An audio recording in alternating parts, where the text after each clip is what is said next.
तो और स्वागत है आपका आपके अपने ही YouTube चैनल वीर एग्जाम पर। और अभी बात कर रहे हैं हम लोग पूर्वांचल यूनिवर्सिटी के फोर्थ सेमेस्टर से एक बहुत ही इंपॉर्टेंट क्वेश्चन लिया है मैंने आपके लैंग्वेज अक्रॉस द करिकुलम का। और ये क्वेश्चन आपने कई बार देखा होगा, एग्जाम में पूछा भी गया है कि what is the connection between knowledge, curriculum, text book. और मैं तो सारे ही टॉपिक्स यहाँ पे ले रहा हूँ, यानी कि ज्ञान, पाठ्यक्रम, पाठ्यपुस्तक, पाठ्यचर्या और शिक्षार्थी के बीच में संबंध क्या है।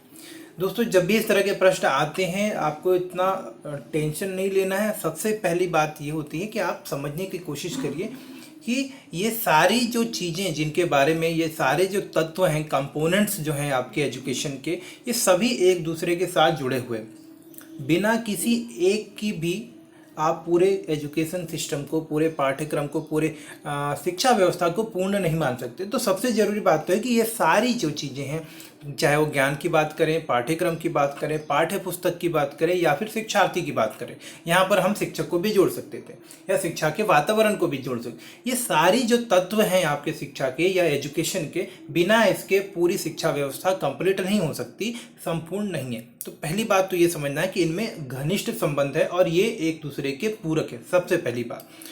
इसके बाद हमें यह समझना पड़ा कि ज्ञान और शिक्षार्थी के बीच में क्या संबंध है। तो सबसे पहले इस तरह का क्वेश्चन आया भी है कि व्हाट इज नॉलेज क्रिएशन, इस तरह का क्वेश्चन आपको देखने को मिलेगा। तो सारी चीज़ें हम आगे डिस्कस कर रहे हैं। सबसे पहले ज्ञान और शिक्षार्थी के बीच में संबंध समझेंगे। देखिए दोस्तों, ज्ञान का अर्थ होता है समझना। जो चीज़ जैसी वास्तविकता में है, जैसा कुदरत में उपलब्ध है, प्राकृतिक रूप से है, बिना किसी छेड़छाड़ के उसके वास्तविक स्वरूप का ज्ञान होना, एग्जैक्टली वही समझना, वही जानना जैसा कि चीज़ है, यही ज्ञान कहलाता है। ये हमारे भारतीय दर्शन के हिसाब से है। तो ज्ञान का अर्थ है समझना, विषय वस्तु की महारत हासिल करना या ज्ञान प्राप्त करने के लिए जानकारी प्राप्त करने, बढ़ने और साझा करने और लागू करने के बारे में है। जबकि सीखना, अध्ययन, शिक्षण और शिक्षण की प्रक्रिया। तो आप यहाँ पे ऐसे समझ सकते हैं कि नॉलेज जो है आपका एक ऐसी प्रक्रिया है जहाँ की हम चीज़ों के बारे में सीखते हैं, किसी कौशल, किसी गुण के बारे में हम महारत हासिल करते हैं, जो सीखते हैं उसे किसी के साथ में साझा करते हैं। जैसे कि एक शिक्षक जब किसी चीज़ के बारे में परिचित होता है, किसी चीज़ का उसको अनुभव होता है, किसी चीज़ का उसको विशेष ज्ञान होता है, तो वो अपने छात्रों के साथ में, अपने दोस्तों के साथ में उसे साझा करता है, अपने मित्रों के साथ में, अपने अनुयायियों के साथ में, अपने छात्रों के साथ में उसको साझा करता है। और सीखने की प्रक्रिया जो होती है, इसमें अध्ययन, शिक्षण और शिक्षण की प्रक्रिया सम्मिलित होती है और ये इसका अभिन्न हिस्सा है। तो आप इस तरह से समझ सकते हैं कि यहाँ जो हमारा प्रश्न है कि ज्ञान और शिक्षार्थी के बीच में जो संबंध है, इसको इस तरह समझते हैं कि ज्ञान अर्जन करने के लिए आपको एक शिक्षार्थी बनना ही पड़ता है। ज्ञान अर्जन करने के लिए आपके अंदर सीखने की ललक होनी चाहिए। तो ज्ञान शिक्षार्थी द्वारा ही ग्रहण किया जाता है, यानी कि ये दोनों बिल्कुल फिक्स हैं। जब भी ज्ञान होगा तो एक शिक्षार्थी होगा, यानी कि ज्ञान की जो प्रक्रिया होती है उसके लिए शिक्षार्थी का होना आवश्यक है। क्योंकि ज्ञान का मतलब क्या होता है? किसी प्रक्रिया से परिचित होना। तो जब भी कोई परिचित हो रहा, अर्थात वो उस चीज को सीख रहा है, तो ज्ञान जहां भी है मतलब वहां पर एक शिक्षार्थी है, वहां पर एक अधिगमकर्ता, वहां पर एक लर्नर है। तो when there is a knowledge there is a learner. Knowledge होगा तो लर्नर। तो सबसे इंपॉर्टेंट बात तो यही है, ज्ञान का मतलब ही होता है कि किसी चीज के बारे में जानना, सीखना, कोई स्किल सीखना, किसी चीज के बारे में परिचय होना, किसी चीज के बारे में नॉलेज आना, किसी चीज में एक्सपर्ट बनना। तो हर एक प्रक्रिया में आपको क्या करना पड़ता है? उस चीज के बारे में सीखना पड़ता है, आपको एक अधिगम करता है, आपको एक लर्नर बनना पड़ता है। सबसे इंपॉर्टेंट बात है कि ज्ञान का मतलब होता है एक ऐसी स्थिति जहां पर कि कोई अधिगम करता है और वो किसी विषय के बारे में, किसी वस्तु के बारे में, किसी क्रिया के बारे में, किसी कौशल के बारे में, किसी परिस्थिति के बारे में सीख रहा है। यही सबसे महत्वपूर्ण बात है जो ज्ञान और शिक्षार्थी के बीच में संबंध को समझाता है और स्थापित भी करता है। तो सीखना क्या है? ज्ञान प्राप्ति करने की ही एक प्रक्रिया है, इसलिए ज्ञान सीखने के बाद प्राप्त होता है। अब ध्यान दीजिएगा, ये बहुत ही इंपॉर्टेंट पॉइंट है कि जो सीखने की प्रक्रिया होती है, यहाँ पर सीखना जो होता है हमारा ज्ञान प्राप्ति की प्रक्रिया, यानी कि लर्निंग क्या है? नॉलेज एक्वायर करने की प्रक्रिया है। तो लर्निंग आपको जो है इंपॉर्टेंट होती है, सीखना बहुत आवश्यक होता है अगर आपको ज्ञान प्राप्त करना। और यही शिक्षार्थी का काम है। शिक्षार्थी क्या करता है? चीज़ों को सीखता है, अधिगम करता है और वो ज्ञान को प्राप्त करता है। इसीलिए कहा जाता है कि जो ज्ञान है सीखने के बाद ही आता है, यानी कि जब तक अधिगम करता नहीं होगा ज्ञान का अस्तित्व नहीं होगा। यानी कि सीखने के अगर प्रयास नहीं करेंगे तो ज्ञान का निर्माण होगा कहाँ से? तो ये इंपॉर्टेंट बात है। अब बात करते हैं पाठ्यक्रम की और अन्य चीज़ों की भी। तो देखिए, पाठ्यक्रम और निर्देश दोनों उद्देश्यों या व्याख्या के आधार पर अलग अलग ले सकते हैं, चाहे वो राजनीतिक हो, सामाजिक हो या शैक्षिक हो। तो यहाँ पर ये कहा जा रहा है कि जो पाठ्यक्रम होता है यानी कि करिकुलम होता है और जो हमारा इंस्ट्रक्शन होता है, ये अलग अलग चीज़ें हो सकती, लेकिन हमें इसको समझना पड़ेगा कि इनका वास्तविक अर्थ क्या होता है। तो ये सबसे पहले समझते हैं कि पाठ्यचर्या क्या है, करिकुलम क्या है। पाठ्यक्रम वह होता है यानी कि वह एक प्रक्रिया है या वह एक दस्तावेज या एक ऐसे नियम है जो स्कूलों में पढ़ाया जाता है, जिससे कि यह निर्देश मिलता है कि पाठ्यक्रम कैसे दिया जाना है, यानी कि जो चीज़ें सिखाई जानी है वो किस तरह सिखाई जानी है, किस प्रक्रिया के माध्यम से सिखाई जानी है, किन किन चीज़ों का समावेश होना चाहिए शिक्षण की प्रक्रिया के अंतर्गत। सीखना व ज्ञान और कौशल हासिल करने की ये प्रक्रिया है।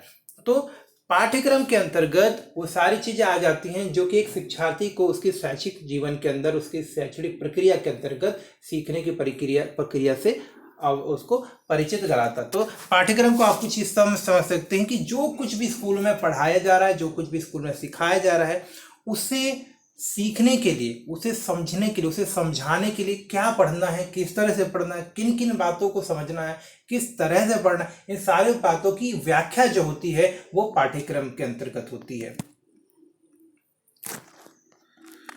अब इम्पॉर्टेंट जो हमारा क्वेश्चन है उस पर चलते हैं कि पाठ्यक्रम, पाठ्यचर्या और पाठ्यपुस्तक के बीच में आखिर संबंध क्या है। तो देखिए, पाठ्यचर्या या पाठ्यक्रम और पाठ्यपुस्तक के बीच में एक घनिष्ठ संबंध होता है और ये आपस में परस्पर जुड़े हुए भी हैं, क्योंकि ये तीनों ही एक शैक्षणिक सत्य के आवश्यक घटक होते हैं। मतलब किसी भी एजुकेशन सिस्टम के ये महत्वपूर्ण हिस्से हैं, बिना इनके एक शैक्षिक प्रक्रिया को, फॉर्मल एजुकेशन सिस्टम जिसको बोलते हैं, यानी कि औपचारिक शिक्षा प्रणाली को ठीक से पूरा कर पाना तकरीबन असंभव ही माना जा सकता है। इसे हम कुछ इंपॉर्टेंट पॉइंट से यहाँ पे समझने का प्रयास करेंगे। देखिए, पाठ्यक्रम जटिल संरचना को परिभाषित करता है। पाठ्यक्रम कैसा होना चाहिए, शिक्षण अवधि, निर्धारित अध्ययन सामग्री कैसी होनी चाहिए, पाठ्यक्रम में संदर्भ पुस्तक यानी कि जो रेफरेंस बुक्स होती हैं, अध्ययन सामग्रियों और आगे के शैक्षिक निर्देशों सभी के साथ साथ अध्याय और विषयों का विस्तार से वर्णन किया जाता है। कहाँ पर? पाठ्यक्रम के अंदर।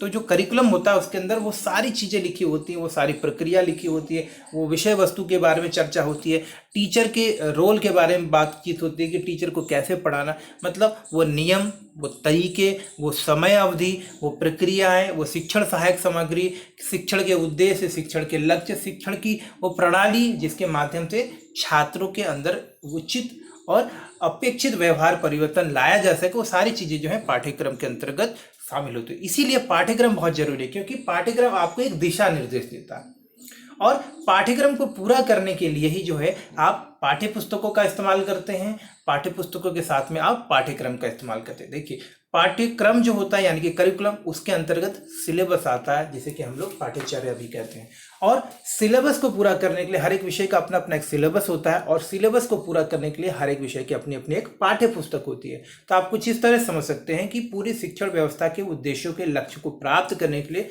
हमें पाठ्यपुस्तक, पाठ्यचर्या और माफ करिएगा, पाठ्यक्रम, पाठ्यचर्या और पाठ्यपुस्तक, इन सारी चीज़ों की आवश्यकता पड़ती है एक क्रम में। आगे देखते हैं, एक निश्चित विषय के लिए पाठ्य योजनाएं पाठ्यक्रम का हिस्सा होती है, लेकिन पाठ्य पुस्तकों के माध्यम से आगे अध्ययन करते समय पाठ्यक्रम में अध्याय और विषयों के संदर्भ में विस्तृत ज्ञान या व्याख्या की जाती है। तो पाठ्यपुस्तक का क्या रोल है यहाँ पर या क्या योगदान है कि पाठ्यपुस्तक से आप ये सुनिश्चित कर पाते हैं कि जो भी पाठ्यक्रम यानी कि करिकुलम में निश्चित किया गया है एक वर्ग के बच्चों के लिए, एक उम्र के बच्चों के लिए, वो सारी चीज़ें आप पाठ्यपुस्तक के माध्यम से बच्चों को सिखा सकते हैं, क्योंकि पाठ्यपुस्तक में उससे संबंधित वो सारी आवश्यक कहानियाँ, वो सारे आवश्यक संदर्भ, वो सारे आवश्यक सूचनाएं दी होती है जो कि बच्चे को सिखाने का उद्देश्य होता है पाठ्यक्रम के अंतर्गत। पाठ्यचर्या जितनी अधिक संरचित होगी, जितनी अच्छी तरीके से संगठित होगी, संरचित होगी, पाठ्य पुस्तकों की सहायता से पाठ्यक्रम अधिक सरल और आसान होगा। तो पाठ्यचर्या यानी कि जो सिलेबस होगा आपका, जितना बढ़िया आप बनाएंगे, जैसे कि पाठ्यक्रम है आपका बीएड का पाठ्यक्रम, अब इस पाठ्यक्रम के अंदर हर एक सेमेस्टर का अपना अपना क्या है, एक सिलेबस है, और सिलेबस के अंदर होता है आपका टेक्स्ट बुक। तो जो भी आपका करिकुलम है यानी कि जो पाठ्यचर्या है उसको पूरा करने, पाठ्यक्रम है उसको पूरा करने के लिए जो पाठ्यचर्या यानी कि सिलेबस जो बनता है और उस सिलेबस को पूरा करने के लिए जो पाठ्य पुस्तक बनती है, ये सारे आपस में जुड़े होते हैं। ये जितने अच्छे तरीके से आपस में जुड़े होंगे, जितने अच्छे तरीके से उसमें कंटेंट दिया होगा, छात्रों को उतने बेहतर तरीके से चीज़ें सिखाई जा सकती है। तो जब इन तीनों के निर्माण की बातें आती हैं तो पाठ्यक्रम और पाठ्यचर्या विषय विशेषज्ञों, शिक्षा बोर्ड और शिक्षकों द्वारा विकसित किए जाते हैं। जबकि यहाँ ध्यान दीजिएगा कि पाठ्यक्रम क्या है, पाठ्यक्रम विषय विशेषज्ञ यानी कि जो लोग करिकुलम डिजाइन करना जानते हैं, जिनको पुराना अनुभव है, तो पाठ्यक्रम एक बहुत ही जटिल और एक जिम्मेदारी भरा काम होता है। इसलिए इसमें शिक्षा बोर्ड से जुड़े हुए लोग, पुराने अनुभवी रिटायर्ड टीचर, समाज के विभिन्न हिस्सों से जो जानकार होते हैं उनका भी योगदान लिया जाता है। तो पाठ्यक्रम निर्माण की प्रक्रिया को एक उच्च स्तर पर किया जाता है। जबकि पाठ्य पुस्तकों को एकेडमिक लेखक जो यानी कि टीचर्स और राइटर जो कि जिनको की मान्यता प्राप्त है वो पाठ्य पुस्तकों का लेखन करते हैं।